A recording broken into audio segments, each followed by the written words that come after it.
کل میں مسئلہ لطف کی طرف آ گیا تھا اور ابھی اس کی توضیح و تشریح باقی ہے. ذرا دیکھیے تو لطف الہی. خالق ہے، قادر ہے، حاکم علی الاطلاق ہے، دین و دنیا کا مالک ہے، خصوصیت سے مالک یوم الدین ہے. سبحان اللہ سبحان اللہ سبحان اللہ سبحان اللہ.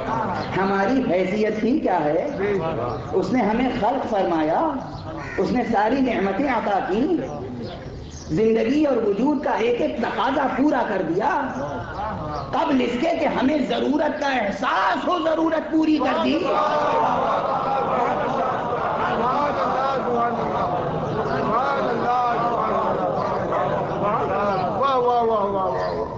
اب اس کے بعد اگر وہ حکم فرما دیتا کہ یہ کرو تو اس پہ کوئی مزید جزا اور انعام کی ضرورت تھی؟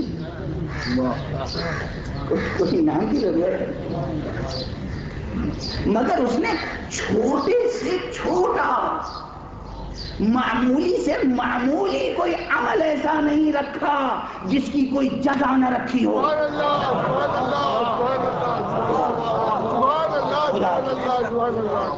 کبھی تصور کیا، کبھی سوچا ہے ٹھنڈے دل سے؟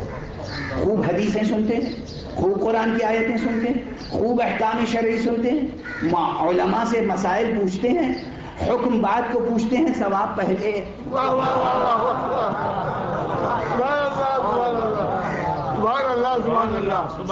اور جب سنتے ہیں کہ اس رب کریم نے ایک ایک سانس پر بے انتہا انعام و جزا کا وعدہ کیا ہے، ایک ایک سانس پر تم نماز پڑھنے کے ارادے سے گھر سے نکلو گے، مسجد تک جاؤ گے، جتنے قدم اٹھاؤ گے خدا تمہیں جزا عطا فرمائے گا. تم مسجد میں بیٹھو گے، جتنی دیر بیٹھو گے، ایک ایک سانس پر خدا تمہیں جزا عطا فرمائے گا. تم حج کے لیے جاؤ گے، جتنی مشقتیں اور دشواریاں ہوں گی سفر میں اتنا ہی ثواب بڑھتا چلا جائے گا. تم زیارت کے لیے جاؤ گے، جتنی کلفتیں ہوں گی اتنا ثواب بڑھتا چلا جائے گا. ارے جس خدا نے وجود بخشا، ایک ایک سانس پر انعام دیے جاتا ہے.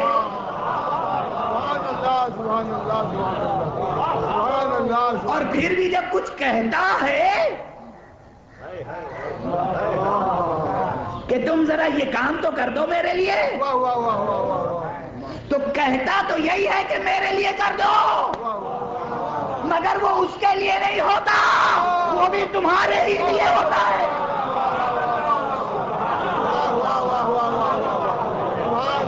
ان اللہ غنی حمید. وہ غنی ہے، وہ محتاج نہیں ہے، وہ حمید ہے، وہ تمہاری حمد کا بھی محتاج نہیں ہے. سبحان اللہ سبحان اللہ. واضح ہے اللہ. اور کہتا میرے لیے کام کرو، اور وہ بھی بعنوان حکم و تحکم نہیں کرتا. لفظوں کو تو دیکھنا، فرماتا ہے یہ ذرا میں تکلیف دے رہا ہوں.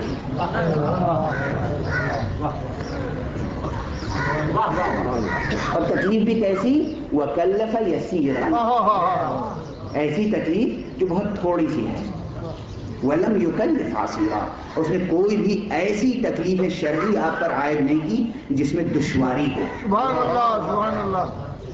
استطاعت سے کم تکلیف دی، یہ مستقل مسئلہ ہے علمی کتابوں میں. اور اس کے بعد وَأَعْطَى عَلَى الْقَلِيلِ كَثِيرًا، اور اس نے کم عمل پر کثیر جزا دی. یہ کون فرما رہا ہے اور کس مقام پر؟